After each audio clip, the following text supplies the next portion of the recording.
রাধে রাধে বন্ধুরা, আমি পায়েল চলে এসেছি আপনাদের কাছে আর একটা নতুন ভিডিও নিয়ে। আমি আজকে গোপালের জন্য একটা জামা তৈরি করব। তার জন্য আমি একটি কাপড় নিয়েছি। এই যে কাপড়ে যে বন্ধুরা সুতোর কাজ দেখতে পাচ্ছেন, এগুলো আমি নিজেই বানিয়েছি। আপনারা আমার লাইভ ভিডিওতে দেখতে পেয়ে যাবেন। আমি প্রথমে এরকম সুতির কাপড় কেটে নিয়েছি, তারপরে আমি ডিজাইন করেছি নিজে, তারপরে আমি সুতো দিয়ে কাঁথা স্টিচ করেছি। দেখুন বন্ধুরা, আমি প্রথমে গোপালের জন্যে জামাটা তৈরি করছি। খুব সহজ সরল, আর দেখবেন খুব সুন্দর হবে। যার যেমন গোপালের সাইজ সেই অনুযায়ী জামাটা তৈরি হবে। আর বন্ধুরা, যদি ভিডিওটি ভালো লেগে থাকে তো অবশ্যই আপনারা সাবস্ক্রাইব, লাইক, শেয়ার, কমেন্ট করবেন। দেখুন বন্ধুরা, আমার কাছে কিন্তু সেলাই মেশিন নেই, ওই জন্য আমি নিজে হাতে সেলাই করি। দেখুন, সবার কাছে তো সেলাই মেশিন নাও থাকতে পারে, তা বলে কি আমরা গোপালকে জামা পরাবো না? আর আমি দেখুন নিজে হাতে সেলাই করে আমি গোপুসোনাকে আজকে একটা জামা তৈরি করব। এই যে সুতোর কাজগুলো দেখছেন বন্ধুরা, আপনারা আমার লাইভ ভিডিওতে পেয়ে যাবেন। আমি নিজেই ডিজাইন করেছি, নিজেই সব করেছি। দেখুন, প্রথমে আমি যে নিচের যে ঝালরটা হবে ওইটা প্রথমে আমি কুচ করে আমি একটু একটু করে সেলাই করে নিচ্ছি।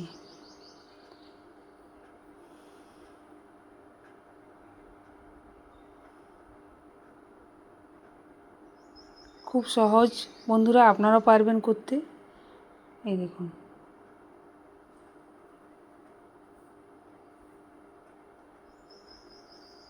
যতটুকু পারি বন্ধুরা আমি নিজের হাতেই করার চেষ্টা করি।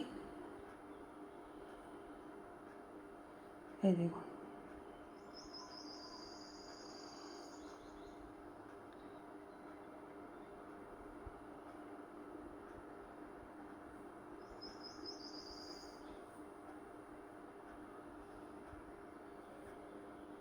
দেখুন বন্ধুরা কেমন সুন্দর দেখাচ্ছে। এরকম হয়ে গেলে এরপর কোমরের যে পটিটা হবে তার জন্য আমি একটু কাপড় কেটে নিয়েছি। এই দেখুন, এরকম করে আমি মুড়ে নেব, তার উপর দিয়ে আরেকবার সেলাই হবে।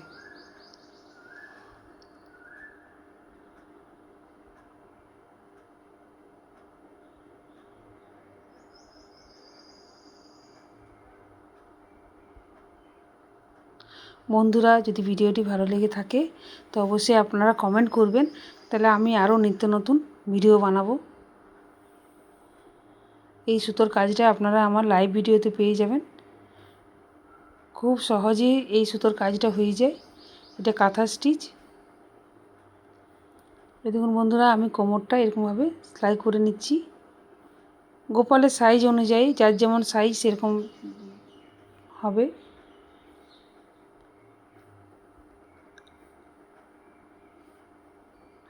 পুরোটাই আমার হাতের তৈরি।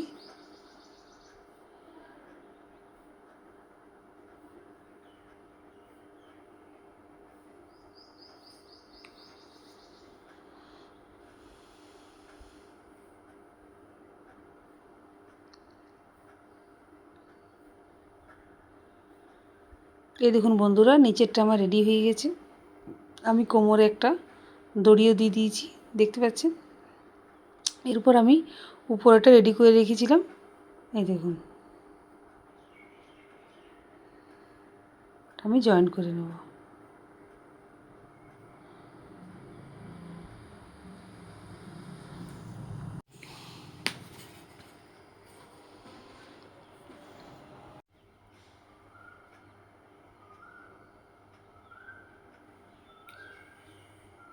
দেখুন বন্ধুরা, আমার মোটামুটি রেডি হয়ে গেছে।